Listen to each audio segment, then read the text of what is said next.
চাঁদাবাজদের হালনাগাদ একটি লিস্ট তৈরি করছি এবং এই লিস্ট 1-2 দিনের মধ্যে সম্পন্ন হলে আমি চাঁদাবাজদের গ্রেপ্তারের জন্য, তাদের বিরুদ্ধে ব্যবস্থা গ্রহণের জন্য অচিরেই পদক্ষেপ গ্রহণ করব।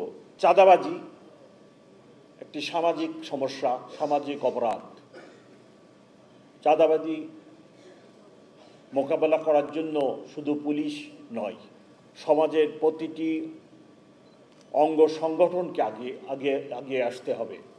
কোথায় চাঁদাবাজি হচ্ছে, কারা করতেছে, চাঁদাবাজির বিরুদ্ধে একটি প্রতিরোধ গড়ে তোলা অত্যন্ত জরুরি হয়ে পড়ছে। চাঁদাবাজির কারণে নিত্যপণ্যের দাম বৃদ্ধি পাচ্ছে এবং সেই কারণে সাধারণ মানুষ দুর্ভোগ পোহাচ্ছে। আমাদের সমাজের অধিকাংশ লোক মধ্যবিত্ত এবং নিম্ন মধ্যবিত্ত এবং গরিব। নিত্যপণ্যের দাম যদি চাঁদাবাজির কারণে বৃদ্ধি পায়, তাদের সংসার, তাদের আর্থিক কষ্ট হয়। সো চাঁদাবাজির বিরুদ্ধে সামাজিক প্রতিরোধ গড়ে তোলা অত্যন্ত জরুরি। চাঁদাবাজি ঠেকানোর জন্য আমার উপরে অনেক দায়িত্ব,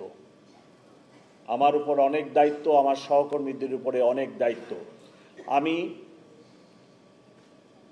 চাঁদাবাজদের হালনাগাদ একটি লিস্ট তৈরি করছি এবং এই লিস্ট 1-2 দিনের মধ্যে সম্পন্ন হলে আমি চাঁদাবাজদের গ্রেপ্তারের জন্য, তাদের বিরুদ্ধে ব্যবস্থা গ্রহণের জন্য অচিরেই পদক্ষেপ গ্রহণ করব।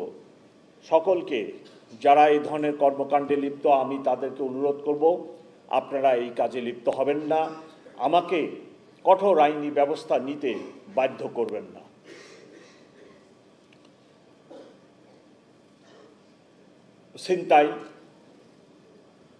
ছিনতাই ইদানিং আমার কাছে যে রিপোর্ট, ছিনতাই অনেক বেড়ে গেছে এবং এই ছিনতাইয়ের ঘটনার মধ্যে অধিকাংশ ছিনতাই হচ্ছে মোবাইল ফোন ছিনতাই। বাসে যাত্রী বসে থাকে, পাশে থেকে এসে মোবাইল ফোনটা ছিনাই নিয়ে দৌড় দেয় এবং বিভিন্ন যাত্রীদের থেকে ছিনতাইকারীরা ছুরি দেখায় অথবা এরূপ একটি কিছু দিয়ে ভয় দেখায় শুধু মোবাইল ছিনতাই ব্যাপক। For the foreign students, I draw your attention, mobile ছিনতাই is on the rise. So you have to take care of your mobile when you are walking on the street, or you are shopping somewhere, or you are having your snacks or something like that at the footpath. So you must care your mobile and your vanity bag or like this with you. You must take care. ফুটপাতে অসংখ্য hawker বসে। আমি ব্যক্তিগতভাবে মনে করি তাদের সংসার আছে, ছেলে মেয়ে আছে এবং এত সংখ্যক হকারকে আপনি হঠাৎ করে না করে দিবেন, এটা বিষয়টা একটা অমানবিক হয়ে যায়।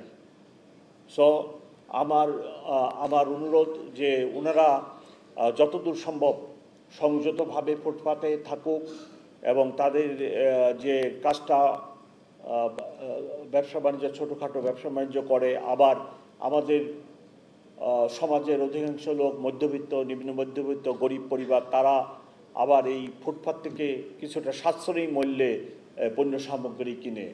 এইসব বিষয়াদি নজর রেখে আমি চাই যে ফুটপাতে যিনারা এই ছোটোখাটো দোকান বসে ব্যবসা বাণিজ্য করতেছেন, তারা যেন খেয়াল রাখে যেন আমার ট্রাফিক কোনোভাবে ডিস্টার্ব না হয়।